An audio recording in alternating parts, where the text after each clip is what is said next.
laboratorio habíamos revisado esta arteria muscular, habíamos preguntado respecto de la tensión de esta arteria muscular y habíamos preguntado este detalle, ¿se acuerdan? Sí. Ese detalle es el que permite a ustedes saber inmediatamente que se trata de una arteria muscular. Ah, claro, si funciona este cuento cuando conectamos el resto de las cosas, si no, no funciona. Entonces,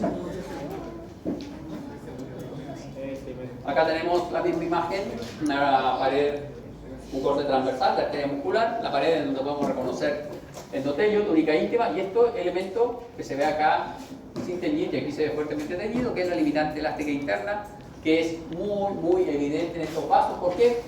Porque el resto de la túnica media no tiene láminas elásticas, pero sí tiene elementos elásticos. Ustedes lo ven acá, hay fibras elásticas. Y estos son los núcleos de nuestras células musculares lisas. Hematoxilina, eosina, porceína. Bien, y entonces la túnica íntima, ya lo mencionamos, esto, la principal característica, estas uniones mioendoteliales. Y que las arterias musculares, lo normal es que no tengan cuerpos de país del palade, a menos que estemos revisando una arteria muscular muy grande que está haciendo su transición. Ustedes tienen que entender que este es un proceso continuo, vale decir, nosotros vamos a tener acá el endotelio, vamos a tener este elemento que va disminuyendo el espesor de su pared. Por lo tanto, aquí hay una zona de transición entre arteria elástica y arteria muscular.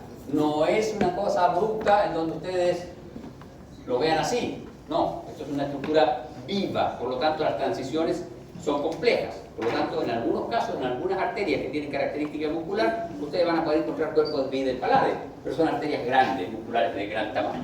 Lo normal es que no tengan estos cuerpos, pero sí tengan factor de von Willebrand en su citoplasma. La túnica media, en este caso, no había láminas elásticas, pero sí habían fibras elásticas. Y hay abundantes fibras elásticas, pero lo que domina es el tejido muscular, músculo liso. Estas fibras musculares lisas están rodeadas de colágeno de tipo 3, de efecto reticular, que vendría a ser, comillas, una especie de endomisio sin necesidad de ser un endomisio, porque esto es músculo liso, recuerden, ya, músculo liso no se describe, pero para que tengan una idea cómo está distribuido este conjuntivo reticular alrededor de estas células musculares. Y la adventicia, de nuevo, es tejido conjuntivo fibroelástico, tiene fibras colágenas, fibras elásticas, y todas están orientadas en sentido longitudinal respecto del plano del vaso sanguíneo.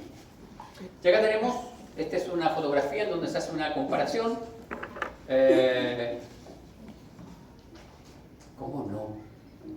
Ya, usted, amiga de social. Yo le voy a ayudar para que vean. Esta es una arteria elástica, esta es una arteria muscular. Esta tensión es... Yo le ayudo, miren. Veo las láminas elásticas fuertemente ceñidas de un color rojo ladrillo, orceína. Y acá no veo los elementos elásticos. Esto es hematoxilina, eosina. Vean el tamaño de la túnica media. Tamaño de la túnica media. Y se ven claramente las láminas elásticas. Y aquí la limitante elástica interna, recuerden, es grande, pero como hay muchas más láminas, no es tan evidente como la limitante elástica interna de este otro vaso. Además, el tamaño de la pared de este vaso es mucho menor que el tamaño de la pared de este otro vaso, por lo tanto, a iguales tamaños de las limitantes elásticas, esta aparece como mucho más grande, más evidente. Y es de muy fácil observación. Bien, vamos ahora a nuestra microvascular. Estos son los principales vasos, corresponden a los vasos que ponen resistencia al flujo sanguíneo, ¿ya? Y vamos a ver que aquí tenemos nuestras arteriolas y tiene una túnica íntima que va a estar constituida por el endotelio y que también presenta uniones ocluyentes, presentan nexos y presentan uniones mioendoteliales, las más grandes. Las más pequeñitas ya no, pero las más grandes sí. Por lo general presentan una lámina elástica interna bastante bien definida, las grandes, las pequeñitas no. Recuerden, estamos transitando. La limitante elástica interna nosotros la podemos dibujar aquí. Vamos a borrar esto de aquí, la podemos dibujar acá como una estructura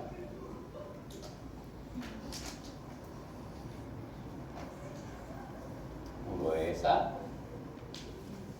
Aquí se supone que tiene que ir grueso, pero el pulso ya no es el mismo. Entonces, vamos a ver ahí. Va disminuyendo. Entonces, si nosotros tenemos acá, tenemos arterias elásticas, arterias musculares, arteriolas, y acá ya hay metaarteriolas y capilares, etc. ¿no? Acá esto ya no hay. Esa de ahí, ¿ya? Entonces tenemos arteriolas, bueno, arterias musculares, arteriolas, metaarteriolas, capilares y vénulas postcapilares. Tenemos hacia el otro lado. Entonces ese elemento va disminuyendo. La túnica media por lo general presenta 1 a 3 capas de células musculares lisas, puede ser hasta 4, depende el calibre del vaso. ¿Cómo medimos el calibre del vaso? Acá lo medimos con glóbulos rojos. Estos vasos no tienen más de 5 glóbulos rojos de diámetro, ¿ya? La túnica adventicia se compone de tejido conjuntivo laxo, las arteriolas carecen de lámina elástica externa. Si nosotros dibujamos acá la lámina elástica externa, está aquí, pero esta hace un recorrido mucho más breve. Llega hasta aquí. Las arterias musculares, las más pequeñas, ya pierden su limitante elástica externa. En cambio, la limitante elástica interna se proyecta mucho más. Estos son los típicos esquemas que ustedes tienen que ir desarrollando en histología. Tómanse su apunte y van desarrollando ese tipo de esquemas, o pueden desarrollar en ese sentido o en el otro sentido, que son tipo mapas conceptuales, que sirven harto para ir haciéndose una idea de los elementos y cómo van distribuyéndose los elementos y cómo van cambiando los elementos en los distintos niveles de los vasos sanguíneos. ¿Ya? Pues eso es un buen dato.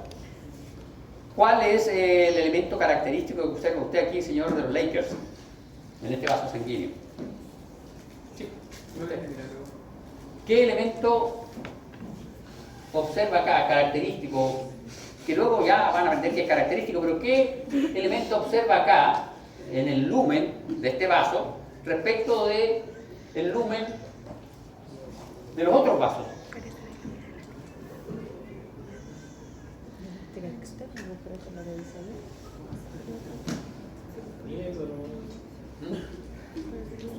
Mira,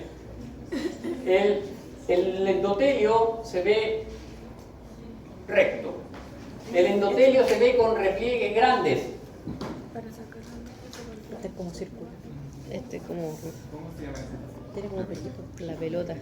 Es como si el endotelio estuviese reventando hacia el lumen. Esto se llama células que protruyen.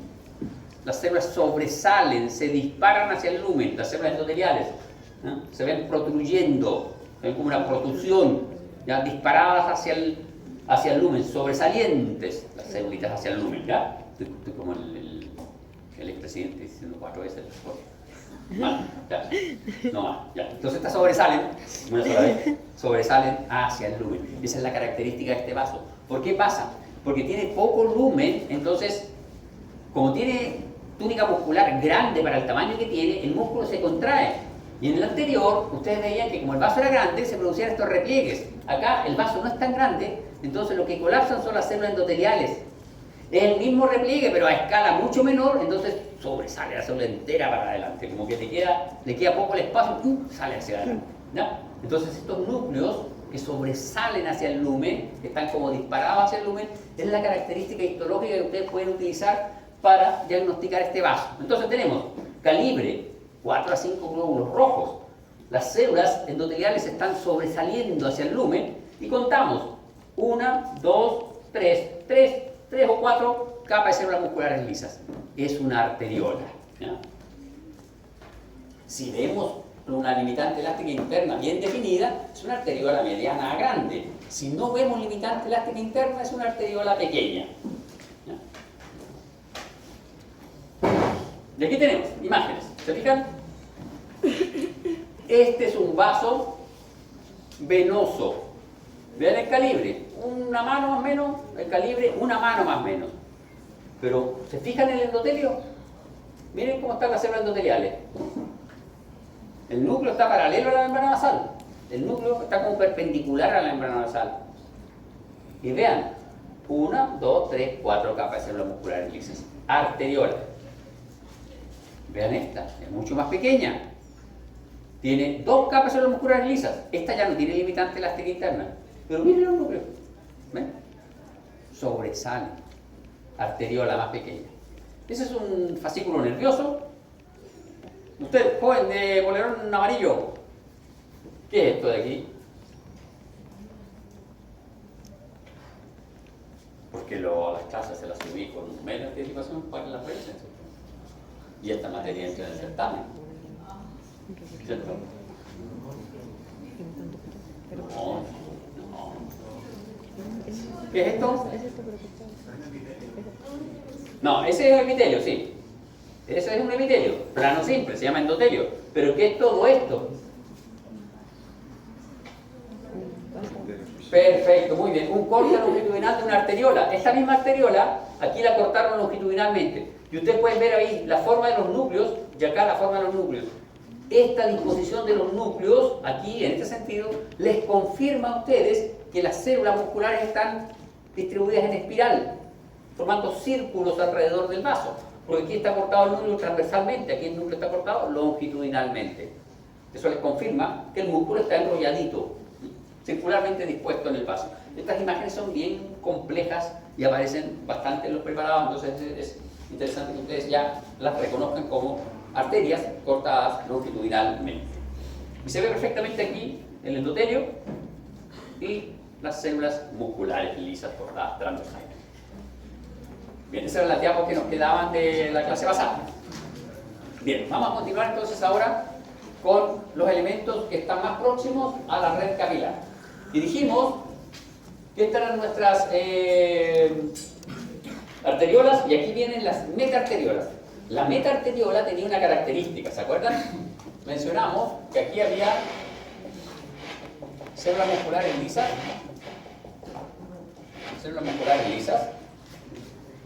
y aquí en las metaarteriolas habíamos dicho que las células musculares lisas formaban anillos.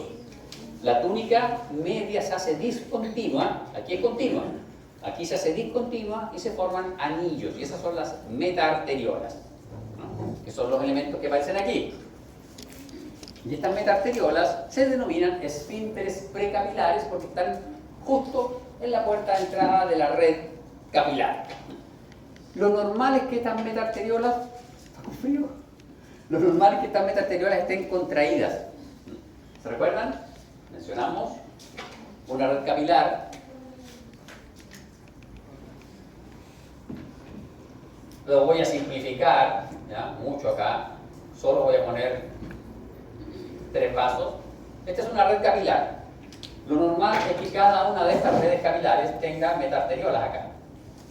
Y estas 2 metaarteriolas están contraídas. Entonces la sangre pasa normalmente por aquí, por la red preferencial. Y solo se abre hacia la red capilar verdadera, que es esto que está acá a los lados, cuando se requieren nutrientes y oxígeno en esta red capilar verdadera. Ya comentamos, si abrimos todas las redes capilares verdaderas nos quedamos sin sangre, ¿ya? Entonces, eso es lo que regula las metaarteriolas. Y ahí están. ¿Se fijan aquí? Ahí está nuestra metaarteriola. Esa es la túnica muscular de la arteriola. Esta es la túnica muscular discontinua, formando anillos de nuestra metaarteriola. De aquí tenemos. Hoy está difícil. Veamos. No, nosotros somos súper secos para esta cuestión. Este es un glóbulo rojo. Tiene 3 dedos. ¿Estamos de acuerdo? Ese es un glóbulo rojo. Sí. Célula endotelial. No tiene túnica muscular, por lo tanto, esto es una vénula. Ups. 3 glóbulos rojos. Tiene una célula endotelial y tiene una célula aquí que parece otra cosa. Pero eso sería un Pero tiene 3 glóbulos rojos de diámetro. Tiene una arteria. Podría ser un capilar. Observemos esta otra. También 3 glóbulos rojos de diámetro. Pero vean, interesante. 1, 2 células musculares lisas. Vean, todo eso es citoplasma de las células musculares lisas. 3 dedos de citoplasma de las células musculares lisas. Pero el diámetro, el lumen, un glóbulo rojo. Eso es una metaarteriola. El mismo calibre que un capilar, pero la pared es mucho más gruesa y tiene células musculares lisas. En cambio, la pared de nuestro capilar, que tiene pericito. ¿No? Pericito. Y si ustedes siguen el citoplasma del pericito, es mucho menos abundante que el citoplasma de la célula muscular lisa. El pericito es como un koalita. ¿Te acuerdan que era un osito panda? Un koala que se pegaba al vaso sanguíneo. Entonces tiene menos citoplasma. Entonces, metaarteriola, capilar, vénula. Parámetros: calibre y grosor de la pared. Y luego, con un poquito más de ojo, vemos los elementos que constituyen la pared. Aquí son células musculares lisas, aquí es un pericito. Bien, veamos qué pasa con los capilares, el territorio capilar. Los capilares, acá está reflejada una red capilar, esta sería la metaarteriola, aquí estarían las metaarteriolas, se fijan, metaarteriola, metaarteriola, metaarteriola, red capilar. Entre la red capilar, en todos los tejidos, en casi todos los tejidos, hay tejidos donde no está, pero en casi todos los tejidos van a encontrar ustedes asociados a los capilares una red de vasos ciegos, que son los capilares linfáticos. Estos son vasos ciegos, tienen las mismas características que un capilar, pero son ciegos, es decir, están ahí, tienen una punta cerrada y salen desde los tejidos. Y tienen válvulas para impedir el reflujo. Estos tienen las paredes bien particulares porque las paredes permeables, entonces todo el exceso de líquido, ¿ya?, pasa a estos vasos y es sacado por la circulación linfática desde los tejidos. Eso es lo que pasa cuando uno tiene mal drenaje linfático y pasa mucho tiempo de pie, se hinchan las piernas, ¿ya? O cuando uno tiene la presión alta también se hinchan las piernas, y es porque este sistema linfático no está funcionando adecuadamente, ¿ya? Todas las redes capilares, o casi todas las redes capilares, hay órganos que no tienen vasos linfáticos. Tejido óseo, dentro de la osteona no hay vasos linfáticos, etc. Los cartílagos no tienen vasos linfáticos en su matriz. Pero los tejidos conjuntivos normales, clásicos, tejido muscular, tiene vasos linfáticos. Pero nosotros nos vamos a interesar ahora, nos vamos a preocupar de estos vasos de aquí, que son los vasos capilares. Y los vasos capilares pueden ser de tres tipos: continuos, fenestrados y discontinuos.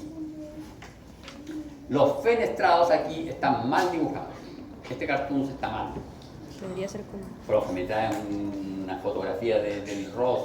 160 lucas perdidas. Sí, cuesta como 100, 130. Perdido, porque este cartoon está mal. Las fenestras de los vasos sanguíneos, vamos a dibujar acá un trocito así. Esta es la pared de un vaso sanguíneo continuo. Ahí está el núcleo de la célula endotelial. Esa es una pared continua. Vamos a dibujar acá la pared de un vaso fenestrado. El vaso fenestrado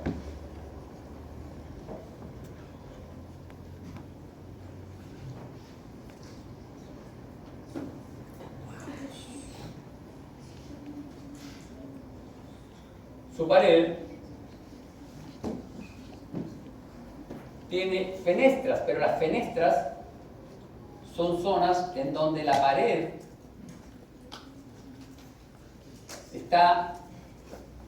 es más delgada, pero no es que exista un hoyo, ¿ya? Y aquí hay otra fenestra, y aquí vamos a poner otra fenestra, y las fenestras tienen un diafragma de fenestra, tienen una membrana ahí, no es un hoyo permeable.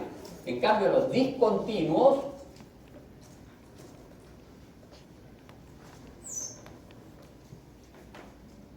estos sí tienen una zona en donde falta todo el tejido. Aquí sí hay un hoyo libre. Este tiene una membrana. Lo único que pasó aquí es que la membrana hizo esto. Generó una zona en donde la pared del vaso sanguíneo es más delgadita para facilitar el transporte. Este es parejo y este le falta un trozo donde hay un hoyo viable, ¿ya? Esa es la diferencia. Fenestra. Esta fenestra es muy distinta de la fenestra de las láminas fenestradas. Las láminas fenestradas eran así, en un hoyo. Acá no. Hecha la aclaración, ya corregido este cartoon que está malo, sigamos. Los capilares forman redes anastomosadas que se denominan territorio capilar, que presenta un canal o vía preferencial. La vía preferencial es la comunicación directa entre la arteriola y la vínula postcapilar, que es lo que dibujamos aquí. Esta sería nuestra vía preferencial, ¿ya? Y lo de al lado es la red capilar verdadera. Bien, veamos los capilares continuos. Su pared, como el nombre lo sugiere, es una pared continua. Las células endoteliales están rodeadas externamente por pericitos, presentan vesículas de pinocitosis que reflejan procesos de transcitosis. Se encuentran en el tejido muscular y en el tejido nervioso. Sin embargo, aquí en el tejido nervioso hay un asterisco. ¿Qué quiere decir eso? Que los del tejido nervioso no presentan figuras de micropinocitosis. ¿Ya? ¿Por qué razón? Porque la micropinocitosis es transporte no selectivo. ¿Ya? En los vasos del sistema nervioso central el transporte es selectivo a través de transportadores específicos. No es un transporte general, sino que es específico. Los vasos capilares del encéfalo se dice que tienen barrera hematoencefálica, tienen barrera, forman la barrera hematoencefálica, tienen uniones ocluyentes entre ellos y carecen de estas figuras de micropinocitosis. ¿Ya? Este es un capilar continuo, ahí está la célula endotelial, ese es el núcleo de la célula endotelial y este es el núcleo del pericito. Recuerden, el pericito es una especie de célula muscular que acompaña a nuestros capilares, aquí está esquematizado, y aquí están las figuras de micropinocitosis. Si esto fuese un vaso de encéfalo, ustedes tendrían que hacer un dibujo similar a este, pero sin figuras de micropinocitosis. ¿Qué tendría que agregarle a ese vaso si fuese el sistema nervioso central? Una neurona, no. Los pies vasculares de los astrocitos, muy bien. Pies vasculares de los astrocitos aquí afuera, ¿se acuerdan? ¿Y con qué elemento los revisan los pies vasculares de los astrocitos? Con GFAP, ¿ya? La proteína de la guía fibrilar ácida, GFAP, que era la proteína, una proteína de citoesqueleto que es propia de los astrocitos, y por eso yo puedo ver a mis astrocitos, ¿se acuerdan? No importa, estamos a 3, 19. Tenemos. Ahí llegamos. Ya. Y para que me crean, cuando yo les digo que esto es como un osito koala que se abraza al capilar, esta es una imagen de microscopía electrónica de barrido de un capilar continuo y esos son los pericitos. ¿Se fijan? Están abrazaditos así, como si fuesen un koala o un pulpito, abrazando al vaso sanguíneo. ¿Para qué? Para que el vaso sanguíneo tenga tono vascular, si no se ensancharía y generaría problemas en la circulación de la sangre. ¿Ya? Los pericitos se localizan en la parte exterior de los capilares compartiendo su membrana basal. Esto es súper interesante. ¿Se fijan? Esta es la membrana basal y comparten la membrana basal el pericito con la célula endotelial. Los pericitos presentan en su citoplasma tropomiosina, isomiosina. Tropomiosina, isomiosina me recuerda a la sarcómera, ¿cierto? Me recuerda al tejido muscular y es por eso, porque estos pericitos tienen capacidad contráctil y es por eso que son capaces de mantener el tono del endotelio. Los pericitos después de una lesión, y esto es súper interesante, pueden diferenciarse a células musculares lisas o a células endoteliales. Entonces puede haber reparación de nuestros vasos sanguíneos a partir de los pericitos. Bien, capilares fenestrados. Ese cartoon de ahí está malo. De nuevo. ¿Por qué? Porque está mostrando la fenestra como un hoyo. No, es. Ustedes tienen que hacer un review del libro de histología y escribir un nuevo capítulo del libro de histología. Glóbulo rojo, endotelio. Si seguimos el endotelio, vean, esa es una fenestra. ¿Se fijan que tiene membrana? Esa es una fenestra. Esas son fenestras. Eso ¿no la ven? No puede ser. Se supone que estos televisores son de alto contraste y todo, no sé qué cuento. La de alta fotografía. Ahí, ¿se fija? Ahí hay una... Son pequeñitas, son mínimas, no es una cosa grande. Poseen poros o fenestras de 60 nanómetros de diámetro. ¿Ya? No es un poro, los libros lo describen como poro, pero no es un poro. ¿Ya?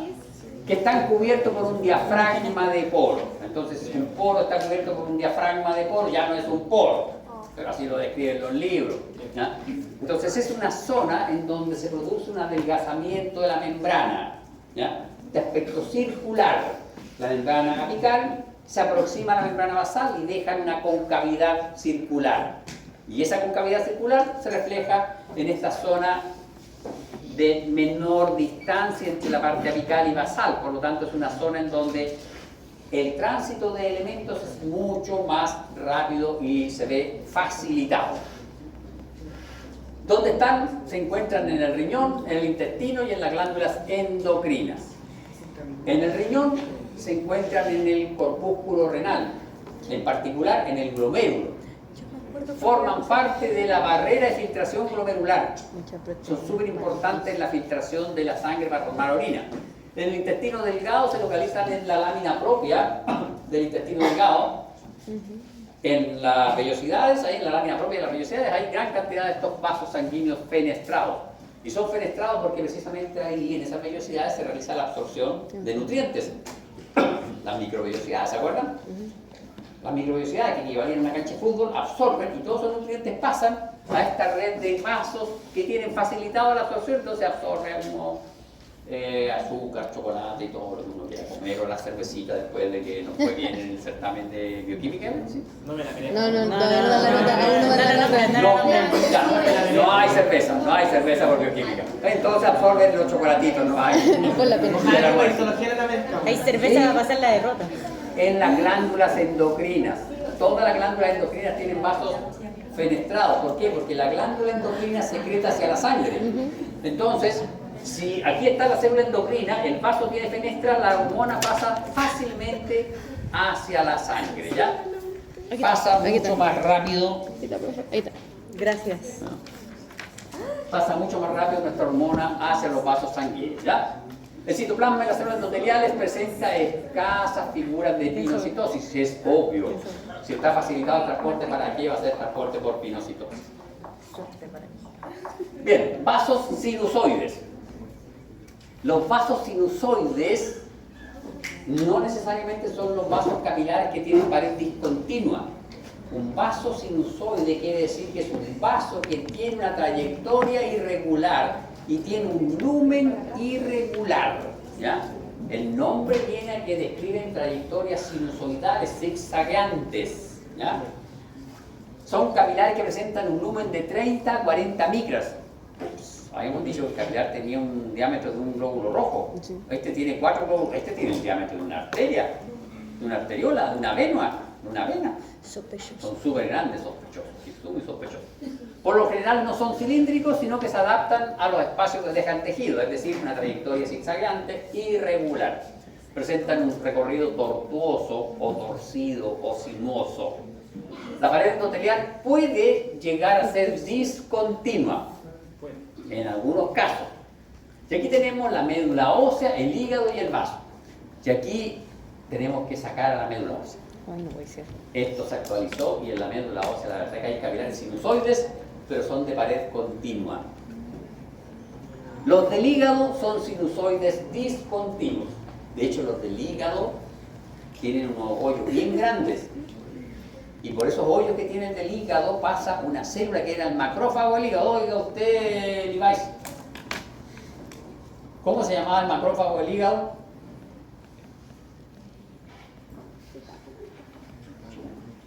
Tampoco van a tener cerveza esto lo que aparece. Se llamaba célula de Kupfer o Kupfercito. ¿No? Cubercito. En el vaso hay capilares sinusoides fenestrados que tienen hoyos más grandes. De hecho, los del vaso muchas veces falta una célula endotelial entera. No es que tenga un hoyo, sino que falta una célula entera. ¿Por qué? Porque en el vaso hay unos macrófagos, que son los macrófagos residentes del vaso, y esos macrófagos son los encargados de reconocer los glóbulos rojos envejecidos. Entonces el macrófago sale hacia el lumen del vaso sanguíneo y reconoce los glóbulos rojos envejecidos. ¿Por qué los reconocía como envejecidos? Porque perdían carbohidratos de superficie de las proteínas transmembranas, ¿ya? Y luego vamos a tener capilares sinusoides fenestrados con diafragma, con fenestra. en la hipófisis y en la glándula suprarrenal. Los de la hipófisis son particularmente grandes, tienen aspecto de vena, son muy grandes, son de lúmenes muy grandes, pero tienen diafragma. Y también los de la glándula suprarrenal, que es otra glándula endocrina grande. ¿Ya? Porque había un error en la descripción. Se realizó nuevas investigaciones con microscopía electrónica, con microscopía confocal, donde recomponen la pared del vaso sanguíneo y se vio que no existen esas fenestras gigantes. Lo que pasa es que se creía que eran igual que los del hígado porque en la médula ósea se produce la hemopoiesis y el glóbulo rojo tiene que pasar hacia la sangre. Y el glóbulo rojo, pues una célula, los leucocitos pasan hacia la sangre. Entonces se creía que tenían hoyos como los del hígado, para que el cufercito del hígado pasara de un lado al otro, se creía que eran iguales. Pero no. Lo que pasa es que tiene un efecto bien particular. Cuando las células maduras hacen contacto con la membrana, la pared de este vaso sanguíneo, ella se abre, le abre una puertecita.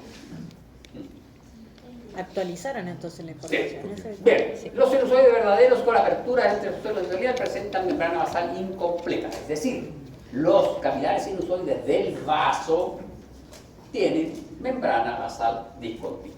¿Y aquí se fijan? Ahí está. Ese es el hoyo en la pared. En ese caso, eso es del hígado. Ese es hígado. Esta imagen es del hígado. Bueno, de hecho ahí dice hígado. Pero esto es hígado porque estos son los hepatocitos y estas son las microvellosidades del hepatocito. Este es el capilar endotelial y ese de ahí se llama espacio de Dice. Un espacio en donde está, un espacio que queda entre el capilar y el hepatocito. Aquí suele localizarse el puffercito y también está una célula bien especial que se llama la célula de Ito. La célula de Ito es una célula que almacena vitamina A. La vitamina A es la vitamina que produce el retinol. El retinol es súper importante para el desarrollo embriológico. Y los humanos tenemos suficientes células de Ito con suficiente vitamina A como para poder estar 6 meses sin necesidad de ingerir vitamina A. Y eso es súper interesante para el proceso del embarazo. Porque si las madres embarazadas no ingieren vitamina A en los primeros meses, se producirían trastornos en el desarrollo. La vitamina A, el retinol es un cofactor de un montón de factores de diferenciación en el embrión. Entonces, de estas células de Ito se produce esa vitamina A para poder mantener viable el embarazo. ¿Cómo se escribe esa célula? Ito, ¿cómo se llama? Ito. Bien, veamos entonces nuestros vasos de tipo venoso. ¿Ya quedó claro los capilares? Las diferencias que existen, las localizaciones y los ejemplos de localización. ¿Sí? Perfecto. Bien, vasos de tipo venoso. Los vasos venosos que conducen la sangre desde los órganos hacia el corazón. Lo traen de regreso. Las venas están agrupadas en 3 o 4 categorías de acuerdo a su tamaño. Tenemos vénulas, venas pequeñas, venas medianas y venas grandes. Las vénulas son las vénulas postcapilares, miden de 15 a 20 micras, lo mismo que un capilar, poquito más. Poseen un endotelio delgado, rodeado de fibras reticulares y pericitos. Estas vénulas son súper importantes, porque estas vénulas tienen sus células endoteliales con menor cantidad de sistemas de unión. Las uniones de las células endoteliales de las vénulas postcapilares son más laxas. Y es por estas vénulas postcapilares es que los elementos figurados de la sangre pasan a los tejidos. Por ejemplo, el monocito pasa por una vénula hacia el tejido conectivo y en el tejido conectivo se transforma en un macrófago. ¿Ya? Las venas pequeñas son venas pequeñas, poseen células musculares lisas en vez de pericitos. Cuando el pericito es reemplazado por células musculares lisas, ya estamos hablando de venas pequeñas y son vasos que tienen más de 3 glóbulos rojos de diámetro, más de 20 micras. Las venas medianas tienen un diámetro menor a 1 centímetro y las grandes venas son vasos que tienen más de 1 centímetro. Y son los vasos nobles, esto ya la vena cava. Bien, de acá hay toda una clasificación, la misma que revisamos para las arterias. Esto es del Ross. Bien, veamos nuestras vénulas. Nuestras vénulas postcapilares. Son los vasos que siguen de la red capilar, sus células endoteliales están unidas por contactos de oclusión laxos.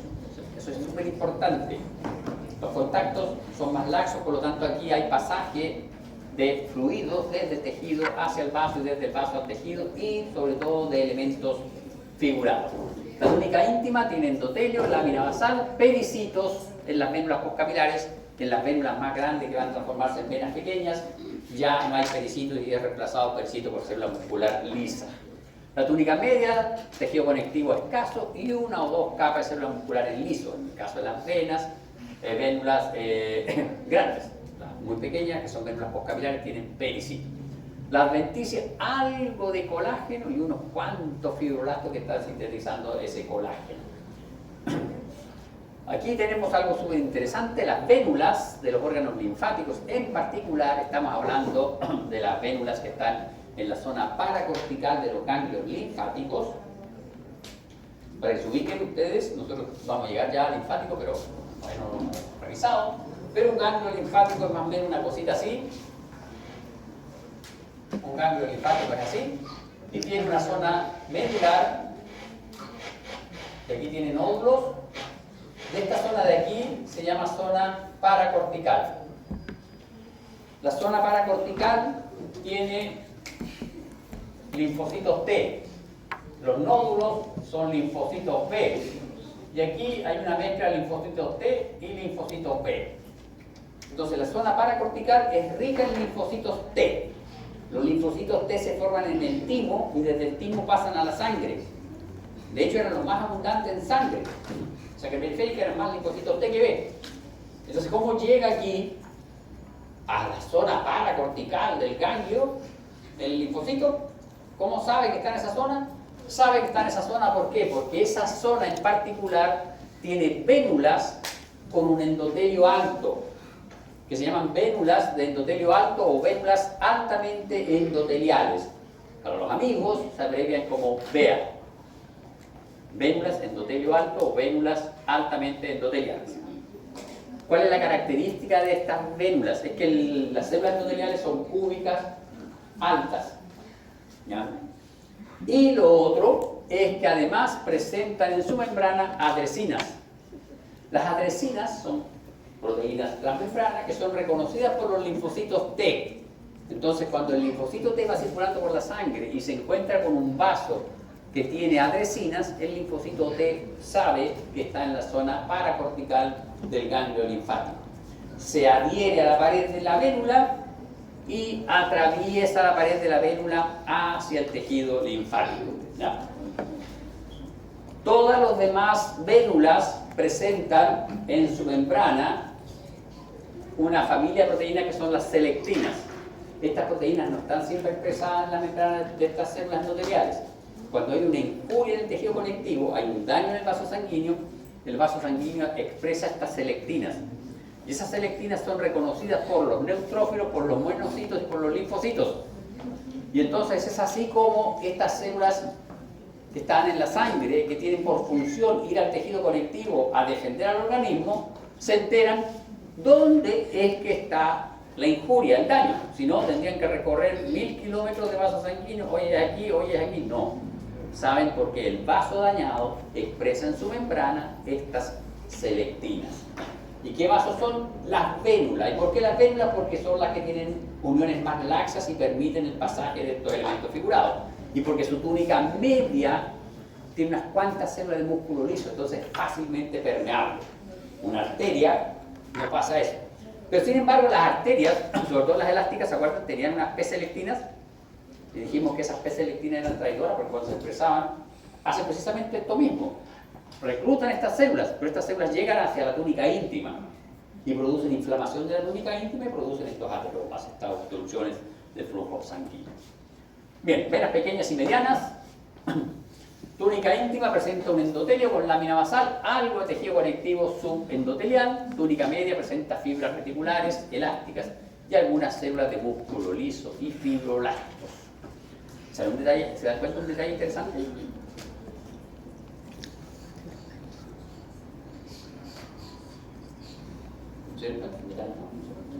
¿No? ¿Por qué fibroblasto? El colado. Estos andan colados aquí. Empiezan a aparecer en las venas. en la pared de las venas, de la túnica media, en el caso de la túnica media de la arteria, era solo músculo liso y no había ni un fibroblasto. Aquí empiezan a aparecer algunos fibroblastos. Un detalle de las venas. Y la túnica adventicia presenta tejido conectivo laxo con fibras colágenas, elásticas, en sentido longitudinal, y también empieza a aparecer músculo liso en la túnica adventicia de las venas.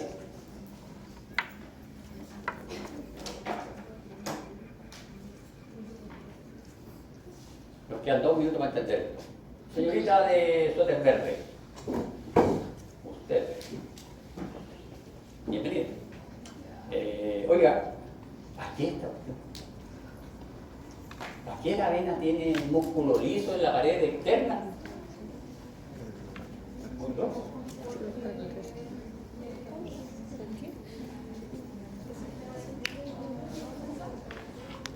Una niña.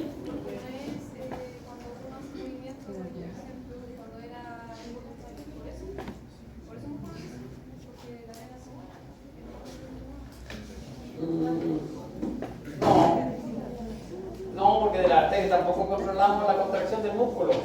Y la arteria igual tiene músculo liso.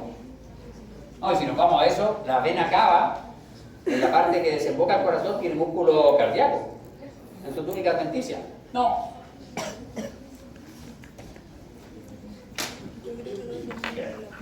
Ustedes han escuchado una expresión, incluso con espanto, que dice la gente: tengo varices. ¿Qué cosa? No, tengo varices. Se refiere a las venas, ¿cierto? Son las venas superficiales.